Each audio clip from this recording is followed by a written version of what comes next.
It is finally time to close the book on Insomnia today, and I just want to give some of my final thoughts on the album. I'm probably going to repeat a lot of stuff I've already said before, but I'd rather be thorough than leave off some details.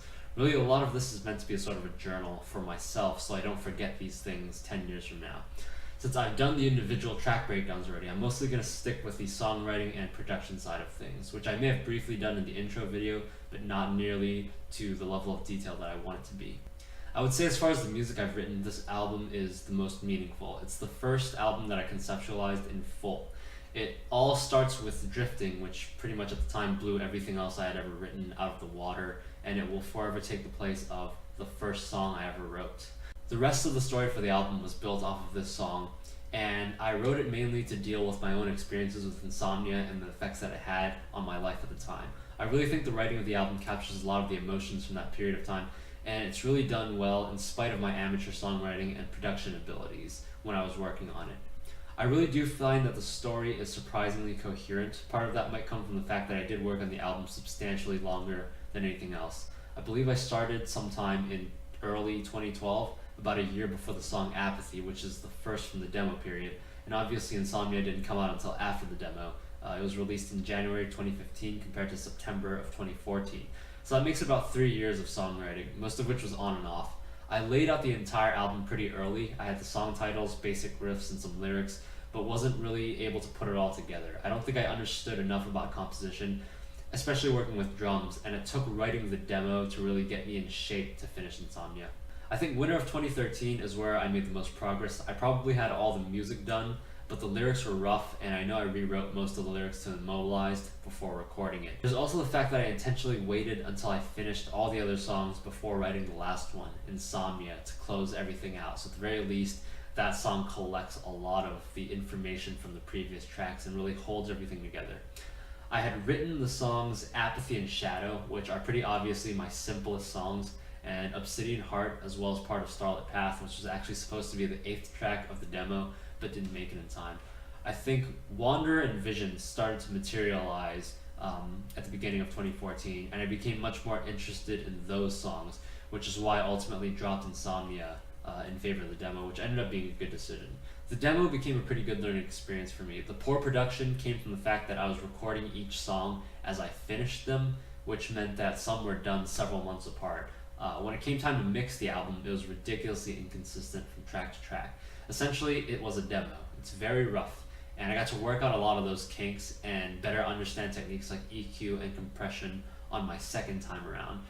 My experience with composition also improved to the point where I felt like I was able to finish Insomnia.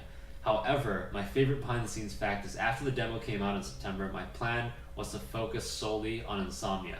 But I had spent so much time producing the demo and so little time writing new material that in October, I had so many ideas built up that ended up in this rush of creativity where I wrote pretty much the entire Rebirth album in maybe 2 or 3 weeks. At the same time, I also created the concept for Origins, which was supposed to be a very long song on Rebirth, which ended up snowballing into its own album. Things actually started to get out of hand, and I realized I was building up so much material, just a backlog of material, that I actually had to stop myself from writing new music, or I felt that Insomnia would never have been finished. So in a way, I sort of sabotaged my own creative efforts, since I did write some of my best songs, especially Dreamer, during this inspirational period, but Insomnia definitely was important enough for me that I still think it was worth finishing. The end of 2014 was when I was able to finally finish the album. It remains one of my proudest accomplishments, and of all the albums, it's my favorite to go back and listen to. One of my favorite things is how it's not distinctively trapped in any style. Drifting's mostly a clean song, Nightmare's a long epic with orchestrations and a huge guitar solo, Breathe is a very short and sampled track, Immobilized is slow and heavy, and finally Insomnia is this aggressive finisher. It's a collection of very different songs, but it's all connected under one story, which I think is strongly conveyed, but not too explicit so that there's room for interpretation as well. It is really what I think an ideal concept album should sound like. And despite the many challenges I had with the album, I do consider the final product a success. Obviously things like production could be better, but this was when I was slowly figuring out what I was doing, so I can forgive some of that. The main failure is the mastering of the overall album. The first chord of Nightmare is the obvious example. It's so loud it clips, and it's probably a shock because of how soft Drifting is in comparison. Of course, at the time, Nightmare was also the most complex song that I ever mixed, so it was really a major learning experience. It was the one that had the most trouble producing because of the number of layers that were in it. There are definitely several improvements on the album over the demo. Instead of recording each song over a long period, this album was done in two separate chunks. Drifting and Nightmare were recorded in the middle of December, and the remaining songs were finished the first week of January, about 2 weeks of production, and the album came out.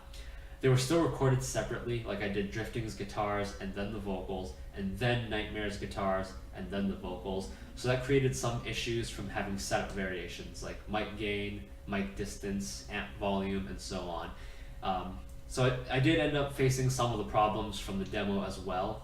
Mixing each track was like starting all over from scratch. I finally did manage to figure out the solution on Rebirth, which is just to record everything at once and mix all the songs with the same setting to produce a sense of consistency across the album. And I'll definitely go into the details of that when I break down Rebirth. For now, I really do think this is all I have to say on Insomnia. I mean, I've dwelled on this for a while now. Next in line is obviously Rebirth. Before I get into that, I'll probably release a couple of real videos since I haven't done that in a very long time. I definitely meant to do an intro to harsh vocals a couple weeks back, but I happened to get sick, and I've just recently been able to practice again, so that might come, if not over this weekend, then next weekend. Probably next weekend. If I feel really old school, I might even be in the mood to do a couple of guitar lessons, so there's that.